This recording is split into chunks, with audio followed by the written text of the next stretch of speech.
que a gente começa o último programa do ano de 2020 com um convidado muito especial, o cirurgião Nivaldo Sagai, ex-presidente da Sociedade Paranaense de Coloproctologia e diretor de inovação e estratégia da Gastroclínica Cascavel. Boa tarde, seja bem-vindo, doutor.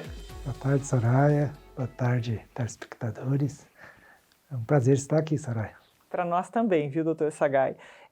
Geralmente, nessa época do ano, quando a gente está finalizando o programa, eu pergunto para os convidados se eles se sentem com a sensação do dever cumprido durante o ano, né? Fazem projeções, se conseguiram realizar tudo aquilo que se propuseram a fazer. Agora, esse ano não dá para fazer esse tipo de pergunta, porque foi um ano totalmente inesperado, mas eu quero saber qual é a sensação que o senhor tem, doutor Sagai, de chegar aí no finalzinho de 2020, depois de toda essa pandemia, ainda nesta pandemia. O que o senhor sente, doutor Sagai? Olha, Soraya, no começo do ano a gente tinha uma projeção normal, de todos os anos, crescimento, atendimento, alegria, produção, e mudou tudo, né? Mudou tudo, e essa mudança veio de uma maneira assim dupla. Uma é que nós tivemos que refazer tudo na vida, né? Nós refizemos tudo, o nosso trabalho, comunidade, essa pandemia mudou tudo. E com ela veio a força nossa, dos brasileiros, dos médicos, o pessoal da saúde, para combater essa pandemia, esse desastre mundial que está ocorrendo. Então, isso fez com que a gente mudasse a nossa estratégia. Nós criássemos alternativa, visse o mundo diferente e ver o valor da nossa profissão, da medicina, da saúde, das pessoas que lidam da saúde para combater essa pandemia.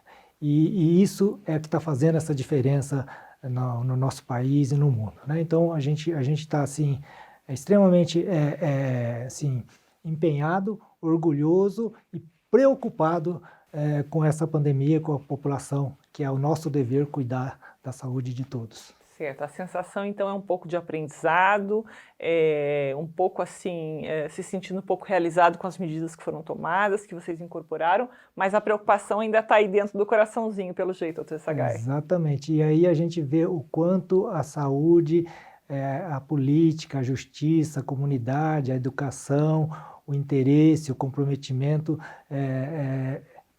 tem um resultado. Então, nessa hora a gente vê as coisas boas acontecendo e as coisas também não boas acontecendo, interferindo no nosso dia a dia e no resultado final. Tá, já que o senhor tocou nesse assunto, vamos falar um pouquinho sobre o impacto que a pandemia de Covid-19 causou em todos os setores, doutor Sagai. A gente sabe que o senhor é um crítico contumaz, é um pensador moderno e isso contribui muito para a sociedade, né?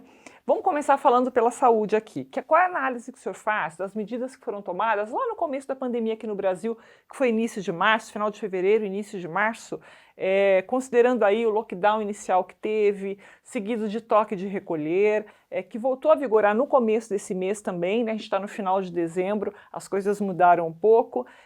O senhor considerou assertivas as medidas que foram tomadas, levando em questão também as condições socioeconômicas? Isso falando em nível de Brasil, de estado do Paraná e de Cascavel? Soraya, hoje a gente tem uma nítida visão da realidade, né? E eu faço questão de fazer alguns comentários hoje, porque a gente, com essa experiência e com a visão que a gente tem e com o envolvimento que a gente tem com essa doença, com a saúde e com o país, a gente pode já emitir algumas coisas que deve ser refletida, deve ser analisada e principalmente as pessoas públicas, o médico é uma pessoa pública, porque ela atende o público, né? Tem que refletir e eu acho que tem que ser muito racional e menos emotivo, menos partidários, menos tendencioso. Tá? A medicina, Soraya, a medicina é uma ciência pura, é uma ciência que não admite interferência, coisas erradas, para lá nem para cá. Se você fizer alguma coisa na medicina, na saúde, no medicamento, numa cirurgia, no internamento, ela vai ter um efeito imediato ou tardio. Então a medicina tem que ser aplicada como ela é. Covid é uma doença infecto-contagiosa, de um contágio assim, alarmante, infecta muito fácil, e uma letalidade em certa população muito baixa, e algumas nem existem, e alguma camada da população muito grave. Então, com o tempo, a ciência, o estudo, já tem uma nítida visão sobre essa doença e como ela se comporta, como deve ser tratada e como deve ser feita. A ciência. Agora, quando você pega outros setores, como a política, a justiça, a economia, que é uma área super importante, que é fundamental em qualquer país, para apoiar a saúde, a ciência, de maneira indireta. Mas quando ela começa a interferir, como se ela fosse sabedor da ciência, o domínio do tratamento, do entendimento, e começa a interferir na conduta do médico, do pessoal da saúde, né? E começa a tomar decisões, isso não dá certo.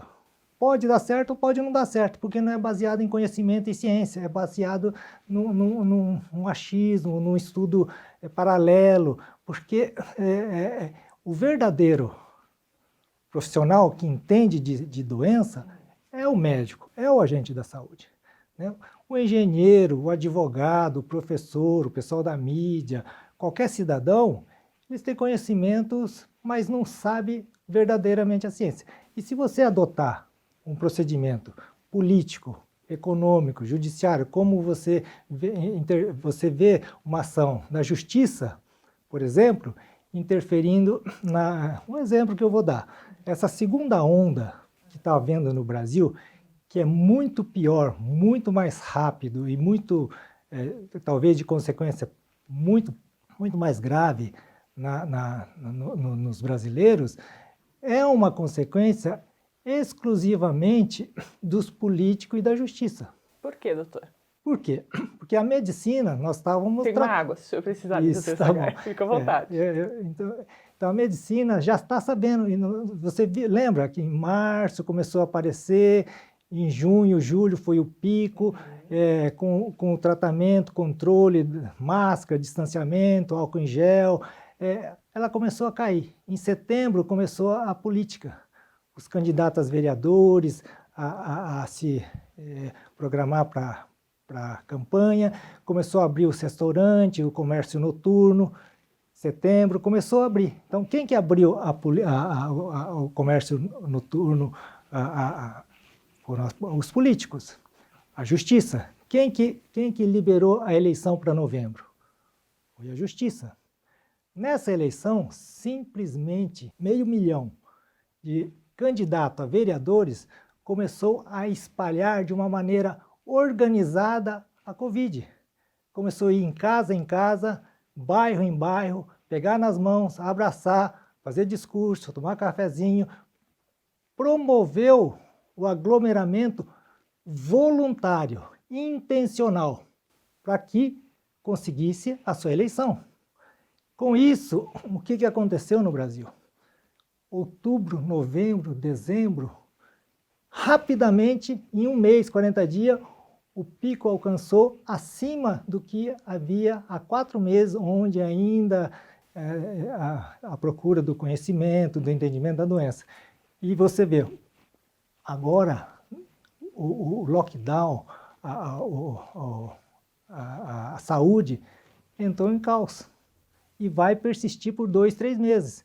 Então, essa pandemia, essa segunda onda, num país onde deveria estar baixando, porque nós estamos no verão, estamos numa situação em decréscimo, no próximo inverno, que os outros países estão acontecendo, a segunda onda, no nosso país está acontecendo agora. Está aí, portanto, a análise inicial do Dr. Sagai aqui no Medicina e Saúde, essa retrospectiva 2020 sobre a pandemia. A gente volta já já.